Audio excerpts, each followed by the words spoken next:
Welcome everyone. I have cousins in Ireland and England, and whenever they would come over to the United States, I was always thrilled to bring them to the birthplace of freedom here in Philadelphia. And I would bring them to Philadelphia and point out two great things that happened there. One happened in 1776, and the Founding Fathers declare independence from Great Britain. The second and probably more important thing happened in 1787, when the Founding Fathers came together, designed a new country, and then gave it to the delegates from the colonies to go back and invite their colonies to decide whether they would accept this new type of government. Well, Joshua does the same thing at Shechem that the Founding Fathers did in Philadelphia.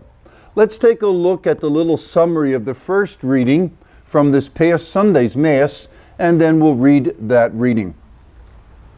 This is a life-changing event and a defining moment in the history of Israel. Joshua says to all the people that if they do not want to serve God, Yahweh, they can make a decision. They can serve the gods of their ancestors a long time ago, or they can serve the God of the Amorites, whose land they're about to move into. Then Joshua kind of stands up and says, as for me and my family, we know who we're going to serve. We know who we're going to believe in. It's Yahweh. He's our God. And then the Jewish people think of all the great things that God has done for them, and they say, you know what, Joshua, he's our God as well. Well, in the gospel today, Jesus pushes people to make that same type of fundamental decision about him and his teaching on the Eucharist. Let's take a look at our first reading.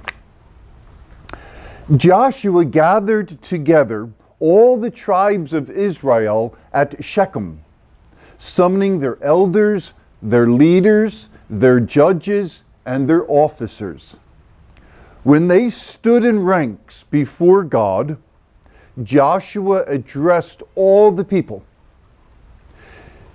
If it does not please you to serve the Lord, decide today whom you will serve.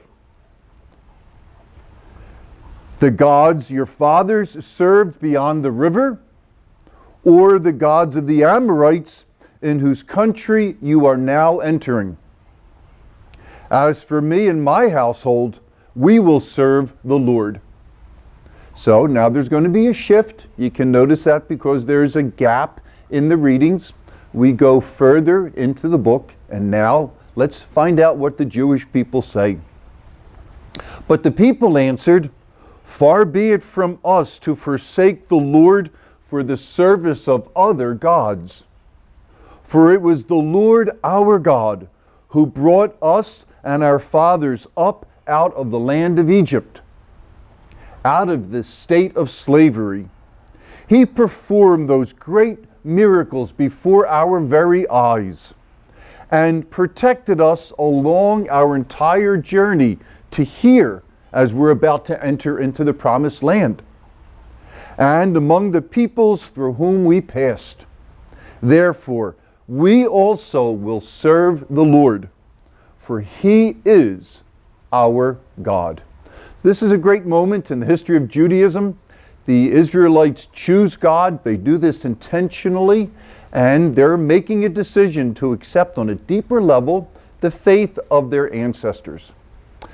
We're called to do this all the time. So I would encourage you today to reread this first reading. Learn how to read it properly, read it out loud, and kind of enjoy reading it. Imagine how you would read it at church as a lector. And then spend some time trying to apply it to your life. See how it applies to your life. We always have space in the Daily Personal Prayer Guide where you can journal about these readings, and also in the small group section of the workbook where you can journal about these readings too. So have fun reading it. More importantly, have fun reflecting on it. Tomorrow we're going to be looking at the Psalm. Thanks everyone, and God bless.